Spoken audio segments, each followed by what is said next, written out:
प्यार करता है यीशु मसीह की जय हो। प्रभु में मेरे प्यारे भाई बहनों, देखिए, बच्चे जब साल भर पढ़ाई करके एग्जाम लिखते, हाँ, तब उत्तीर्ण होते। क्या सब बच्चे उत्तीर्ण होते? नहीं होते। कुछ बच्चे उत्तीर्ण होते, उसमें भी कुछ बच्चे टैलेंटेड रहते। हाँ, फर्स्ट क्लास पास होऊंगा, टॉप आया होऊंगा, मगर किस रीति से पढ़ के टॉप आया?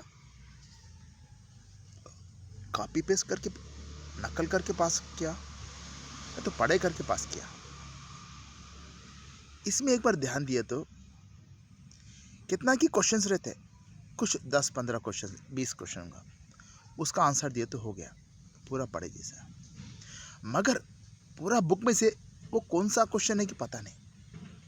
अगर पहले से ही पता है तो केवल आप उसी क्वेश्चन आंसर का प्रिपेयर करते। साल भर का पढ़ाई का कोई मतलब नहीं है।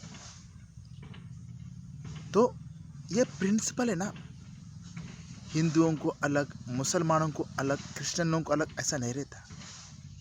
सबको एक ही रहता, मालूम है, एक ही रहता। इसमें ध्यान दिए तो आपका या मेरा आत्मिक जीवन का रहस्य है। देखिए, जिस तरह बच्चा नकल करके पास करता है, उसको ज्ञान कुछ नहीं है, आगे नहीं जा सकता।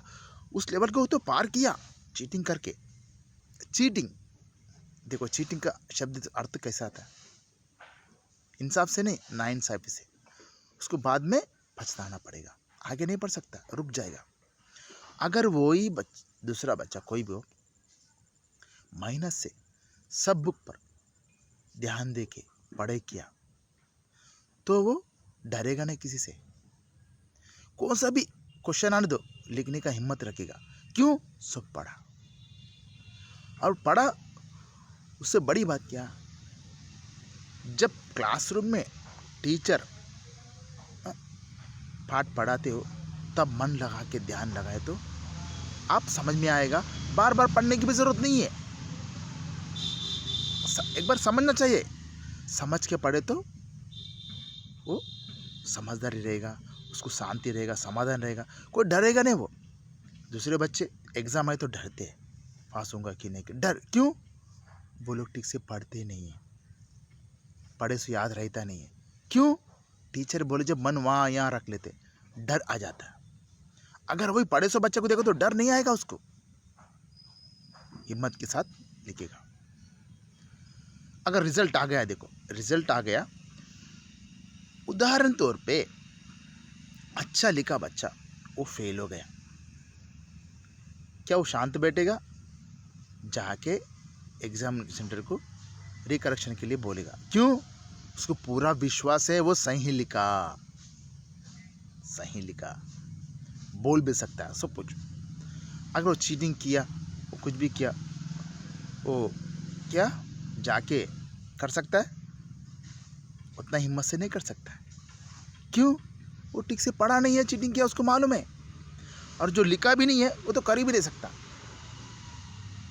हाँ, तो इसीलिए मैं बोलता हूँ मेरे प्यारे भाई बहनों, आत्मिक जीवन में कई इंसान को परेशानियां, तकलीफ आते हैं, परिश्रम करना पड़ता है। क्यों? आत्मा अनंत काल में जाने वाला, शांति में प्रवेश करने वाला, ये केवल क्या है, इंसान का टेस्टिंग समय है। इधर अपन मेहमान बन के आए, आपका मेरा एग्जाम चल रहा है, आत्मा का एग्जाम। क्या है, आत्मा आत्मिक तौर से जी रहा है, शारीरिक तौर से जी रहा है? किसको प्रथम स्थान दे रहे? जो आपके सामने बड़ा चुनौती जैसा है, आत्मा को बचाना चाहते हो, नरक में भेजना चाहते हो। नरक के बारे में हर एक ग्रंथ में है, बाइबल में है, कुरान में है, भगवत गीता में है, और दूसरे ग्रंथों में भी है। अच्छा बुरा सब अच्छा करना चाहते हैं, मगर कर नहीं सकते। क्यों? उनको अच्छाई समझा नहीं। एक्चुअली सच में देखे तो अच्छाई में, अच्छाई का क्या, अच्छाई के साथ रूबरू नहीं हुए लोग। अच्छाई में कितना सामर्थ्य, कितना शांति है। अच्छा मतलब सच्चाई में कितना सामर्थ्य, शांति है, वो कभी महसूस नहीं किया। जो अच्छाई वो सच्चाई में रह चुके, उसका चख चुके, उसका स्वाद किस तरह है, सामर्थ्य कैसा है, शांति कैसा है, वो कभी भटकेगी नहीं। मेरे प्रियो, एक बार आप सोचो, एक बार आप सोचो, ये जीवन बार बार नहीं मिलेगा। परमेश्वर ने ये जीवन दिया तो उसका महिमा करो। उसका स्वरूप ही बोलते हैं ना, उसका महिमा करो, उसके वचन के अनुसार जीने की कोशिश करो। कोशिश करने वालों का हार नहीं। ये तो कोटेशन बहुत लोग बोलते मगर करते नहीं। इंसाफ से कोशिश करो। अगर सचमुच आप अच्छे कार्य किए, आपको तकलीफ दुविधा होगा, कोई नुकसान करा, आपका आत्मा कुछ भी तकलीफ हो गया, ज़्यादा हद से ज़्यादा हो गया, आप प्रार्थना कर सकते। किस तरह? आप अच्छा काम किया, इंसाफ से जिया, वचन के अनुसार जिया, जिस तरह हिजकिय्याह ने किया प्रार्थना। यशायाह भविष्यवक्ता के बोलता, तू मरने वाला है, तू घर संभाल ये कर, ठीक कर ले बोल। तो तब दुआ करता है, दीवार की ओर मुंह फेर के दुआ करता है।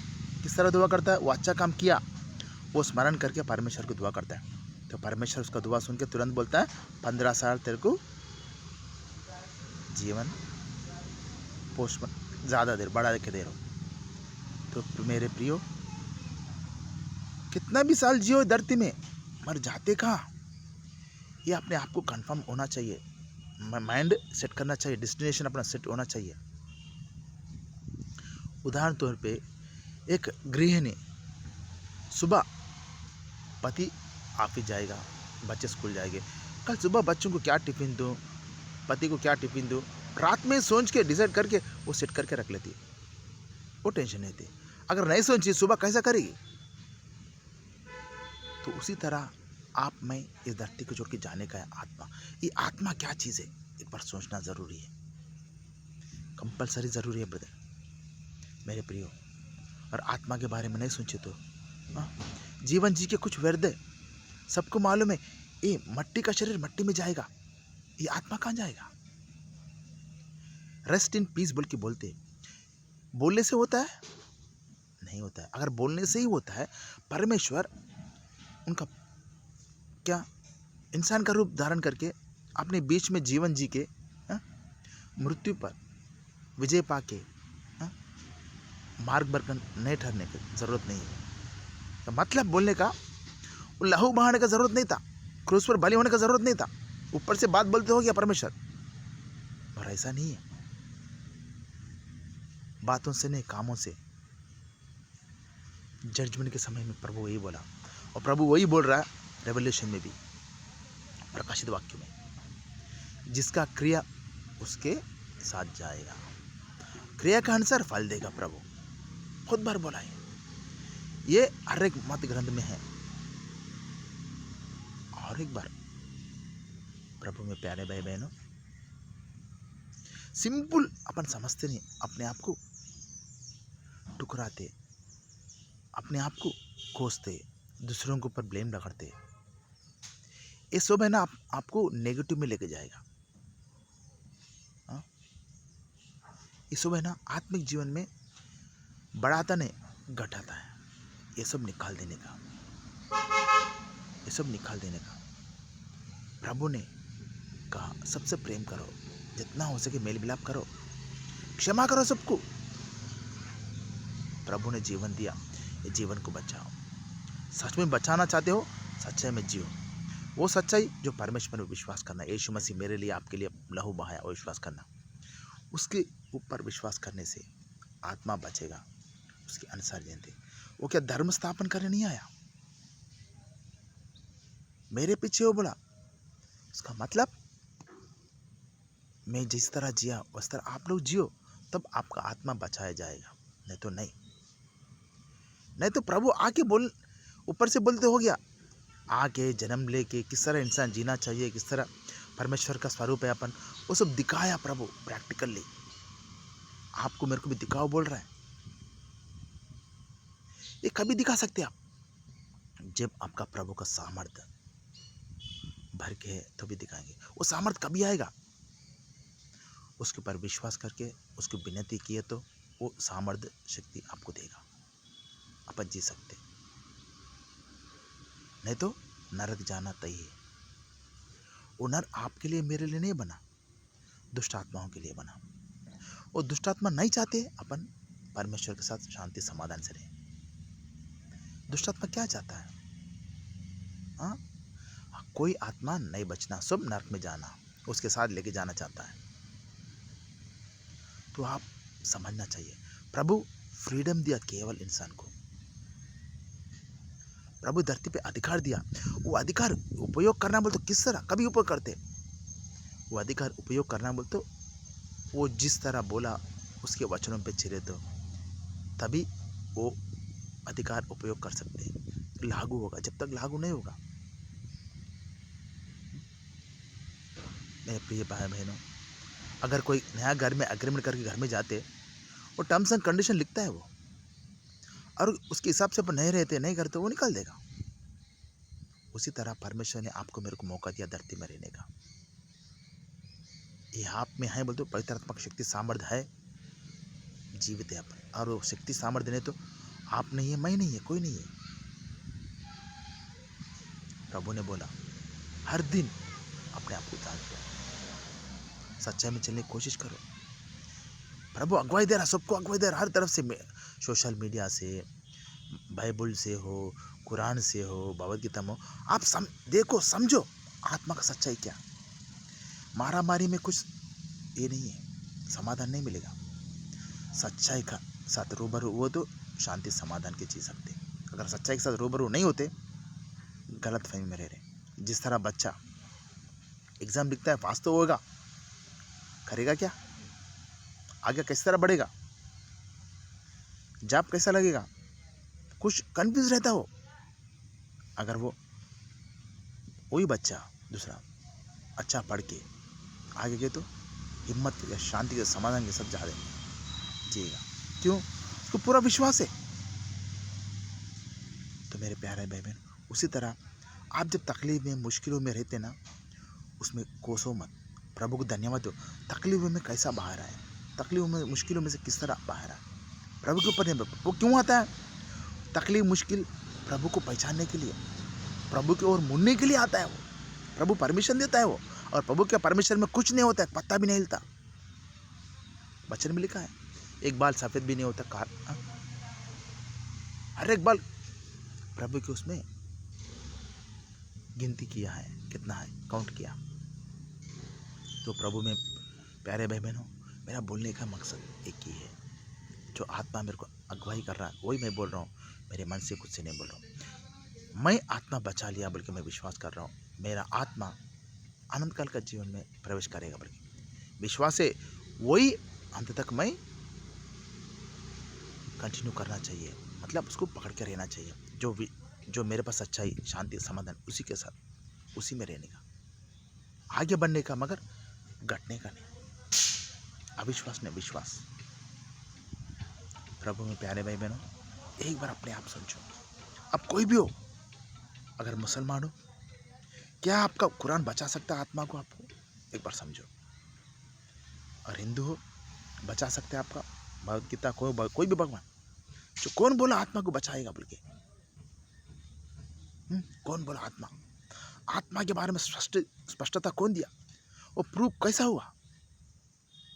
एक बार सोचो, समझो। अगर क्रिश्चियन है, क्रिश्चियन के जीवन जी रहे, मसीह को धारण किया, अगर मसीह को धारण नहीं किया, किस तरह आगे बढ़ेंगे?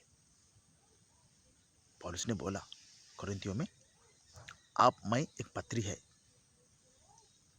प्रभु को धारण किया बल्कि भी बोला। प्रभु ने बोला जो आपके मुझ में आत्मा है, वचन का आत्मा, वो कौन है? प्रभु। अगर उसको प्रकट नहीं करते, वो कैसा आपको आत्मा को बचाएगा? लालची मत बनो, प्रभु के विरुद्ध मत जाओ।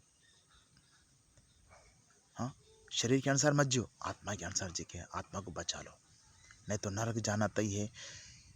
कभी किसी का अंत है कोई नहीं बोल सकता, मगर आप जितने दिन जीवित थे, जब तक क्षमा का चांस है, क्षमा होने का, क्षमा मांगने का, पश्चाताप करने का सब चांस है। एक बार धरती को छोड़ दिया ना, वो चांस गया।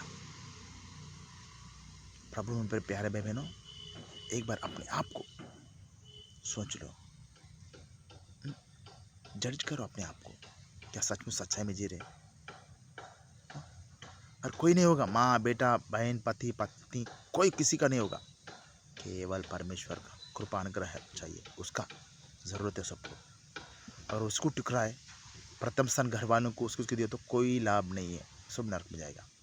ये सब क्या रिस्पॉन्सिबिलिटी है, जिम्मेदारी है, निभाना। प्रभु साथ रहेगा जिम्मेदारी में।